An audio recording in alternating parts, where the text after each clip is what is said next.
Welcome, everybody, to our informal panel discussion. We're going to be talking today about wired technologies and the importance of knowing about what goes on the wireless side of the network and the wired side of the network in order to be an effective wireless professional.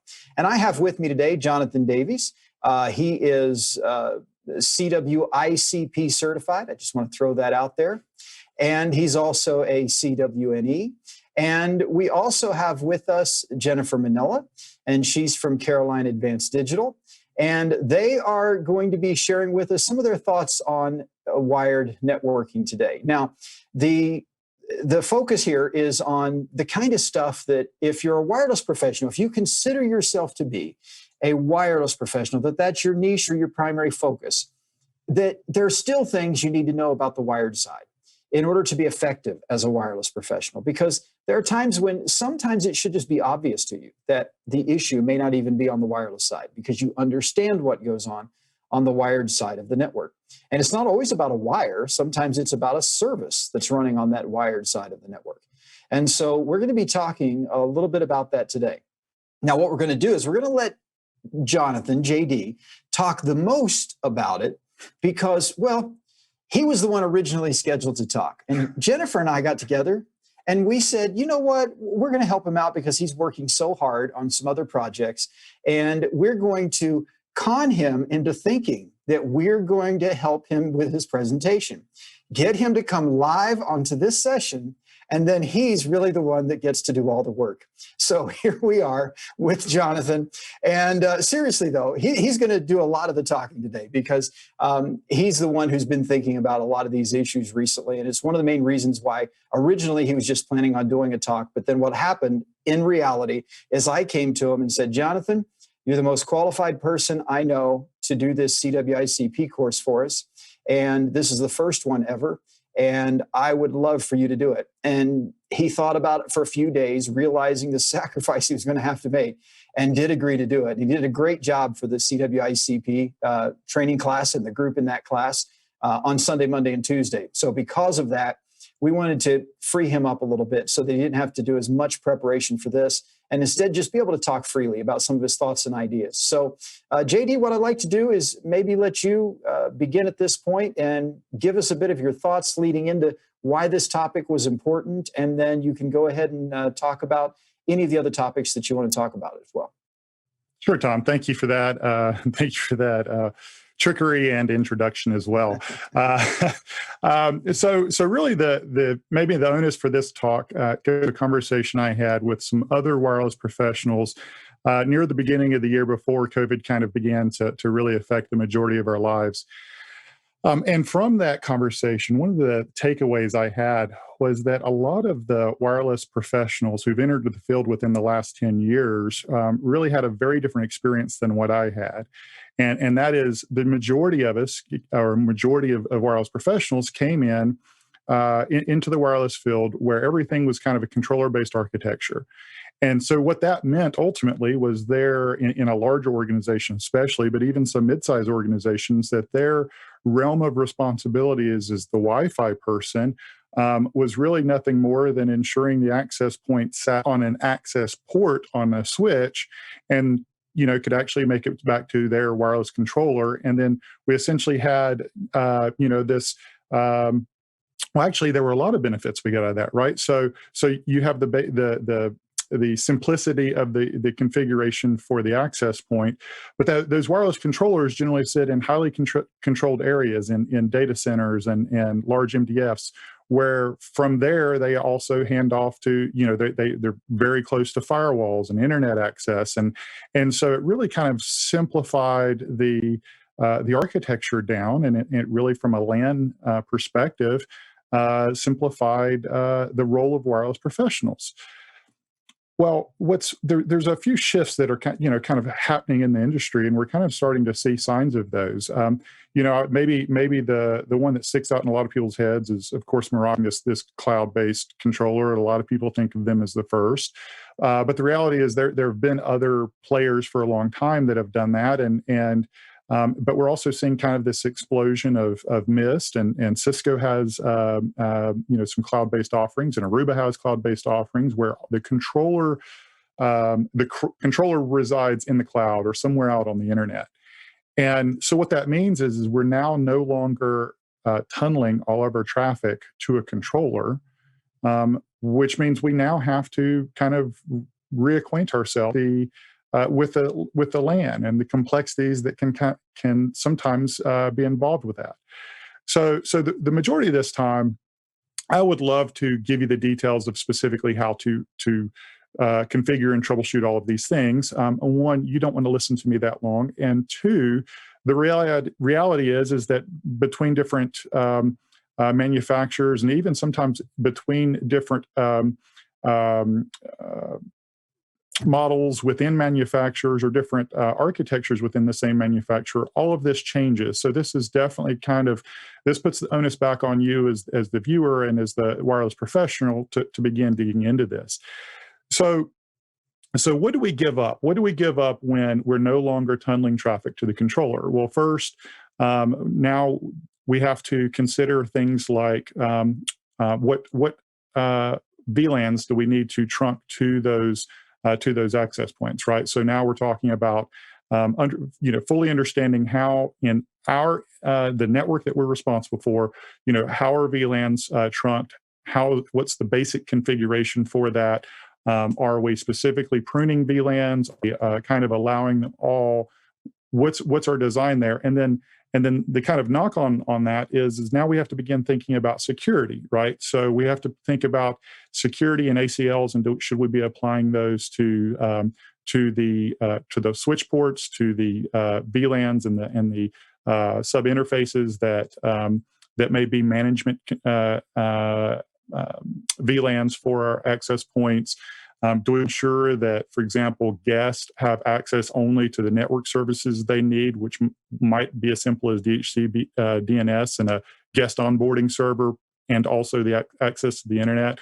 So there's a lot of additional things that kind of come along with that, and we have to begin understanding and documenting this, and ensuring that when something goes when something isn't working as is expected, that we understand the baselines enough to troubleshoot it, right?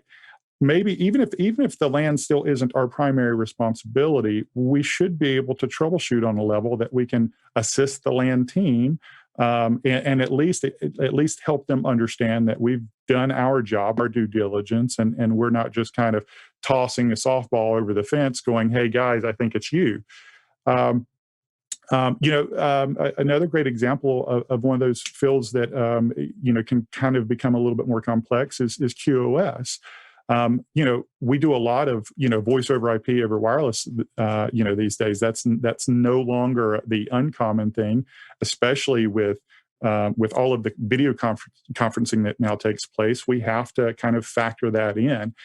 And it's one thing to ensure that traffic makes it between an access point and a controller, and that we're managing our airtime appropriately for a good user experience and high quality of service. But now we also need to ensure that we're trusting markings and that we're actually getting that across our wired LAN from the AP all the way to its in destination, and trusting that traffic both ways, right? So this is a little bit of a challenge, I want to say, to kind of to those people who've come into the field. You've always experienced this, and you really haven't had to dive deeper, right? To begin questioning what it is that you don't know and what it is that you need to know. Yeah. So I think that's kind of what started this, and one of the great things about bringing JJ into this is she kind of sees this from two perspectives as well. She sees this obviously from the security aspect, but she also sees this from the hiring manager's aspect. And so let's hear from her a little bit on her views in those two areas. Absolutely. And what I want to say too before we go to Jennifer or JJ is, wow, impressive. Great job. See, we trapped you and you came in here and it was all just flowing out of that brain. I'm impressed. You did a great job sharing your thoughts that led into this, because it is an important issue. And Jennifer, we were talking about, the whole issue of hiring somebody, and they come in and they maybe got a lot of wireless knowledge, and then you get them in the door and you're surprised sometimes when you find out how little they know about some of the even maybe basic stuff on the wired side. So share with us your thoughts on that and the importance of at least understanding some of these fundamental issues on the wired side. Yeah, and I mean, JD and you both have hit on this a lot. And I'm going to show my age here, but I think probably a lot of our colleagues we've been over here chatting, those of us that technically I've been doing wireless for more than 20 years. So I didn't come in when there were controllers. I came in before there were controllers. And there wasn't wireless specific anything at that point, right? Everything was wired. And so I think there's a whole group of us, and I mean, and JD is one of these people as well, and Tom, I know you are. There's a whole group of us that came in and were wired professionals. I had my master ASC from HP, back then it was HP, in a few different disciplines, and then wireless happened. And so, you had all of your switch route and firewall. Everybody kind of did a little bit of everything. And so it was really easy to troubleshoot or to deploy or to design and architect a complete solution in an environment, right? You knew switch route, you knew the firewalls, you knew what we need to do for inward pointing routes, you got the wireless stood up, and everything was just kind of an integration or extension of the rest of the infrastructure.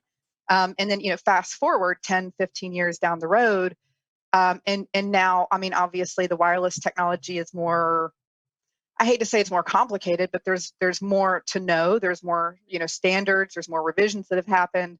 There's definitely a lot of different architectures that we didn't have before, because they were autonomous, and then they were fully light, and then they were hybrid with controllers.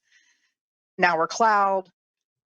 So there is a lot more complexity, and the frustrating thing for me is I just assumed for a long time, ignorance took over here, that anybody that did wireless had some type of wired infrastructure background. And so there were many years of kind of false starts and failed hiring attempts looking for people, because, being an integrator, our job is to walk into somebody else's infrastructure, regardless of whatever they have, any brand of switches, any brand of wireless, any brand of firewalls, figure out what they need to do and make it happen. And if you have somebody who's just, maybe they only know a slice of the technology, and then you layer on top of that, they only know a slice of a couple of manufacturer-specific solutions, it makes it really hard.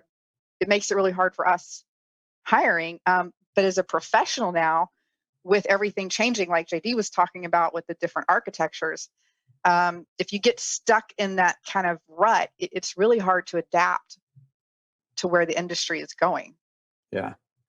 Yeah, and one of the things that you said there really brought up something that I think for me is a very important question our audience is going to want to know the answer to. And that is, given that you've been in wireless 20 years ago, how did it feel to be a 9-year-old going around working in businesses and setting up access points and things like that? I'm surprised that you didn't have more resistance breaking into the industry at that age. Oh, man. Tom. Wow. Hey, I have to be really nice to you because you've done so much for us. So, but no, seriously, I know exactly what you're saying. I was a Banyan Vines person, and some of these people that have been working in the industry for the last even decade, they don't even know what that is. It's so old.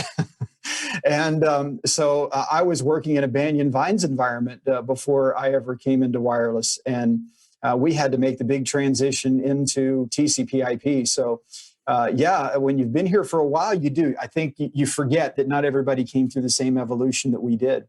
And even those that are younger, some of them go through different processes. Some of them do start out on the wired side and then come over to the wireless side, but some don't. And so it is very important for them to address those wired side skills. And in addition to Wi-Fi, I feel like it's also really important in the IoT space in the same way. I'll give you a good example of that. So one of the protocols out of the 10 that we cover in CWICP is wireless HART. And wireless HART is basically the wireless implementation of HART. And so they give you a Phi and MAC layer that allows HART devices to communicate over wireless instead of wireline. And well, guess what? A lot of those environments that are implementing wireless HART are pre-existing HART environments. And so they already have wired HART devices. And the person that they want to work with wireless HART probably isn't a person that only knows the wireless side. They want someone to take care of both sides of that network.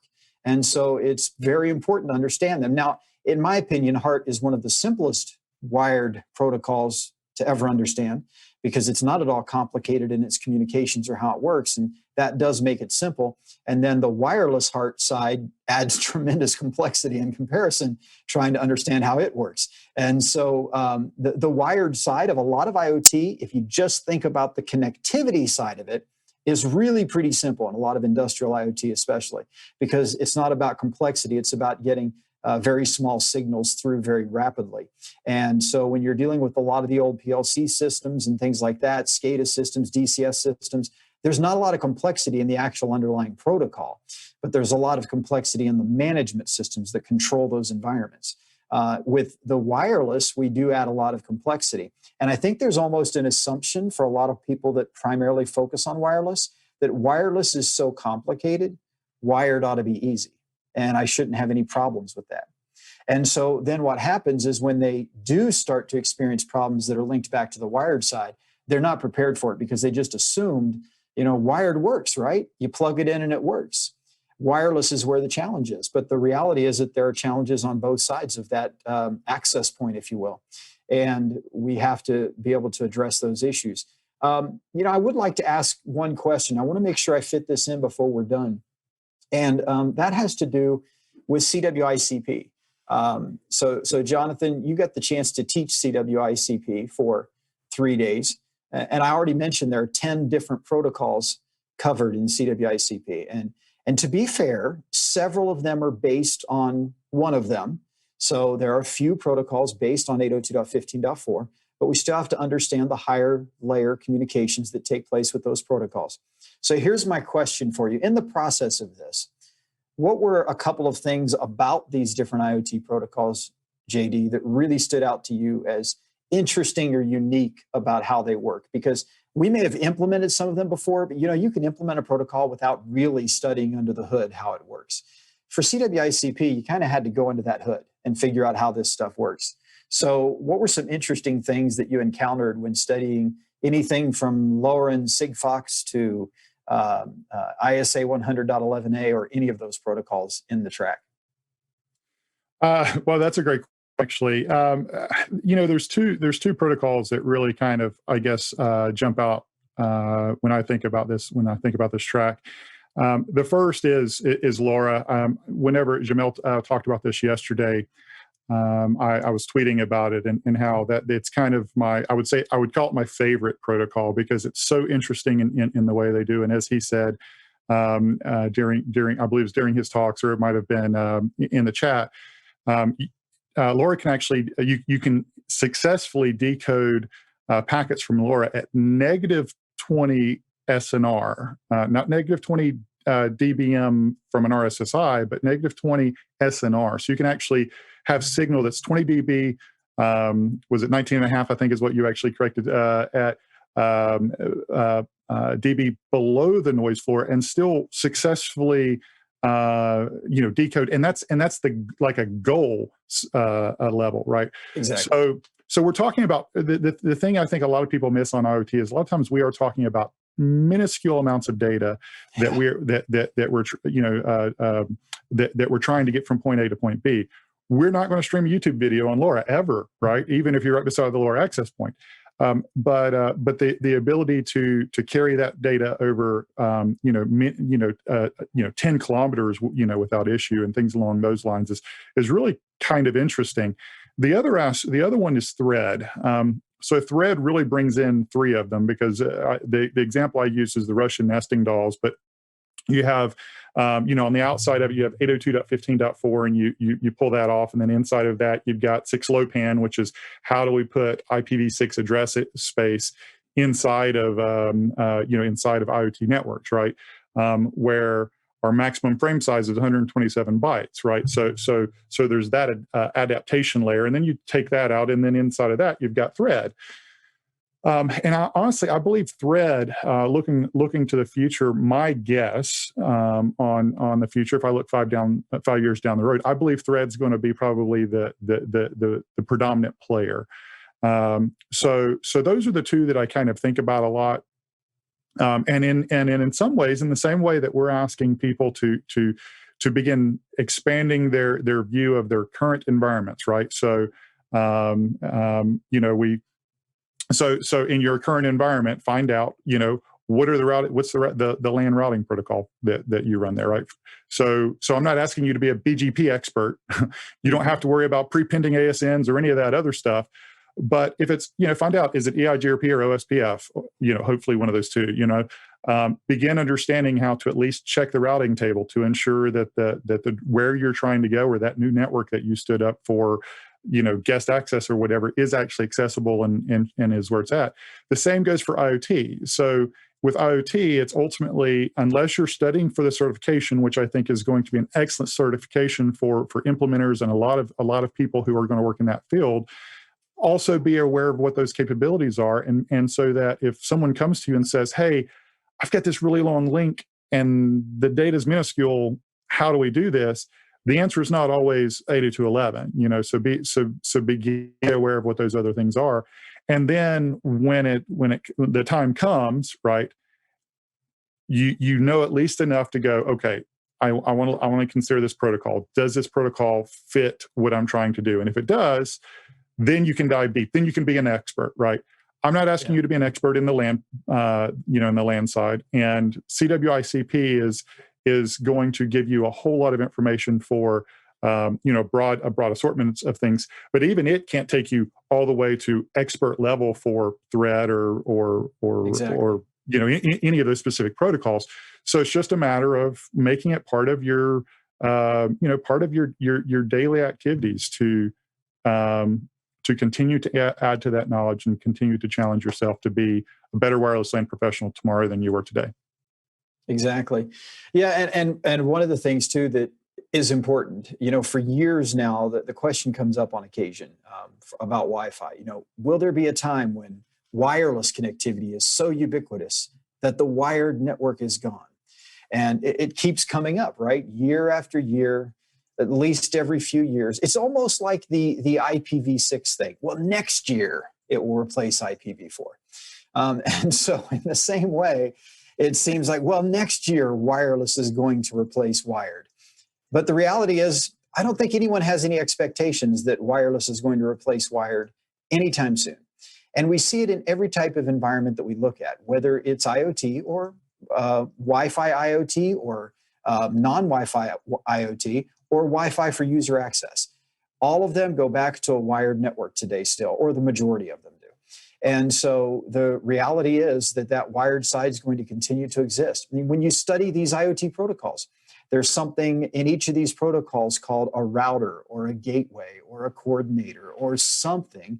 They all use different terms just to make sure we're good and confused, but they all have something like that. And guess what they're doing? They're connecting the IoT network to the rest of the network. And a lot of times that's a wired network. So we're not going to get away from it anytime soon. The wired network is going to continue to be there. And even if it's not wired, even if we get to the point where we've got some other wireless network we're connecting to, we still have to be worried about DHCP issues. We still have to be worried about DNS issues. We still have to think about quality of service issues. So all of these technologies that sometimes wireless people leave that to, well, that's a wired networking issue.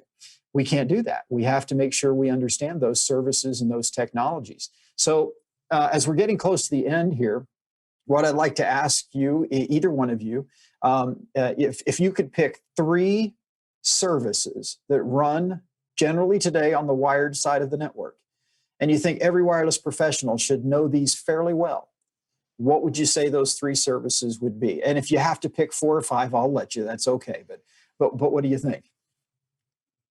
Who wants to take a stab at it first? JD, do you want to do that first? I have a long list in my head, so I actually want to. Well, before it, I want to hear you. I want to hear your list. you want to hear my list? Yes, I do. Well, I think there's all the normal stuff, and then I mean, Tom, I think you brought up a good point, which is because I'm gonna collapse this down for you, but if we know the foundations and the fundamentals of kind of, I think, anything in life, you can start to apply layered stuff on top of them. And I really think understanding wired protocols and infrastructures is just a base to then start layering wireless, if wireless is going to be your niche and your thing. So things like DNS and DHCP, obviously, I can't even, you guys would not believe how many conversations I have to have with, customers, network engineers and professionals who they know, but they completely forget how DHCP works. And we have to have the conversation around layer 2 and layer 3, and if we're doing relays and what that looks like and why, and how they configure the DHCP servers and the helper addresses. Sure. So I think that's big, and it really doesn't matter how stuff's getting from point A to point B, over what medium. You have to understand how that works. I think DNS is ubiquitous. These are the easy ones. I think there's a lot of other stuff like LDP, LDP Med, CDP, the discovery protocols. I'm going to stop there for a second because I could keep going. Okay, excellent. JD, you have any you want to add? Well, I kind of want to reinforce what she said there. I think DHCP and DNS, those basic network services, that is like the number one thing. If you have to understand those in and out, and again, exactly as she said, know exactly what a helper address is and where those get applied, and also too know exactly, like for example, in switch architecture, when you're doing layer 2s, understand things like when are you setting a default gateway and when are you setting a default route, things along those lines. Mm-hmm. There's a lot of places like that where I've seen people kind of get choked up, and honestly, the fix is really simple, and they may spend hours or days troubleshooting it. So I would say that, and then probably the next is going to be trunking. So obviously there's a couple of different ways that's handled, but in this case, everything's at that 1Q trunk, right? So it's just a matter of how your vendor is implementing it. Are you, and then pruning, right? So are you allowing all of the VLANs through, or are you specifically specifying, I want these VLANs through the trunk, so that you then know, okay, if I'm going to add a new SS or new WLAN, right, and map that to a VLAN, to a new VLAN, that I also have to add that to the trunk port. I love that you say trunk, because see, trunk in Cisco world means one thing, and trunk by IEEE standards means something else. So, well, that certainly gives away my background, doesn't it? Yeah, it's a great point. So I think that's, those are the two biggest things: network services, and then trunking or VLAN tagging, however you would like to, whatever you would like to call that. And then maybe the third one is the basics of the route protocol used in your environment. Again, you don't have to know all of them. Know the LAN protocol, the LAN routing protocol used in your environment, just so that again you can troubleshoot the basics, so that we're not just simply calling up the other team every time. That there's a problem, that we can actually troubleshoot that on our own. And have some input in the discussion. I have to add 1X. So one of the, it scrolled past me now, but somebody mentioned 802.1x, and of course you guys, like, that's my jam right there. And that is one of those, right? A wired protocol that we use on wireless a lot. So thank you, whoever said that. And yes, this is live. We are actually live. Not pre-recorded, I promise. Yep. Okay, so we've got just a few seconds left before we wrap up the session, and so we're going to do our Q&A live right now, because we have one question that came in, and I think it's a very good question, because we've talked about what you need to know. The question is, how do I learn it? So the question is, what do you recommend for learning the wired side efficiently. We'll give you about 15 or 20 seconds each to talk about that. What do you think? Go for it. Well, I answered this in the chat window for you guys, but I think there's vendor neutral training like Network Plus, and then there's manufacturer specific training.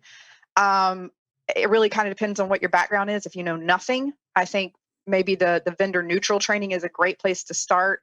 I felt lucky when I did my network training with HP. They actually taught Cisco and the standards. So I was pretty spoiled. I've never taken a Cisco class in my life, but I can configure Cisco. I mean, I had to look stuff up. I'm not like, magical with it. But I felt very, comfortable with that. So vendor neutral training, and then Cisco and HP Aruba both are very, close enough to standards based that you would be able to use one somewhere else for sure. Okay, excellent. JD? Yeah, I agree with that. I think, well, to tell you how long ago it was, building Cisco switch multi-layer networks, I think, is the class I took. So it was quite a long time ago. But that honestly is probably the best networking class I ever took, because it forced me to learn so many other things. So I think that's always a great thing. If you're also in an environment where you are you're on the wireless team, but there's a LAN team and maybe a layer 3 team or something along those lines, that means you also have some experts over in those areas. And oftentimes, if you're willing to go over and go, hey guys, I don't want to keep throwing the ball over the fence. Help me to understand this. There's generally somebody on that team who's willing to kind of meet you halfway and help you understand. And then sometimes it's a matter of, just get a copy of the configs and start Googling those configs. A lot of these configs are really easy to understand once you begin, looking at the commands and kind of dissecting what's happening there. Sometimes it's as simple as getting a, switch config and just going through it until you understand it completely. Absolutely. All good information. And the only thing I would add is that I would suggest get a copy of the TCP/IP guide, put it on your shelf. It's a famous website from history. That website turned into a book, and it's one of the best and largest overall references to TCP/IP, because, if you don't understand that part, then you're going to have a hard time understanding all the rest. So that can be beneficial as well. Well, what I'm going to do is I'm going to wrap up here by saying you did it, and you did a great job, both of you. I really appreciate you doing it. This was a fun session, and we talked about some really important things for people to know. So I appreciate you guys coming in and doing it. Thank you very much. And Jennifer, we'll be seeing you again in just a few minutes. See you guys later. Thanks.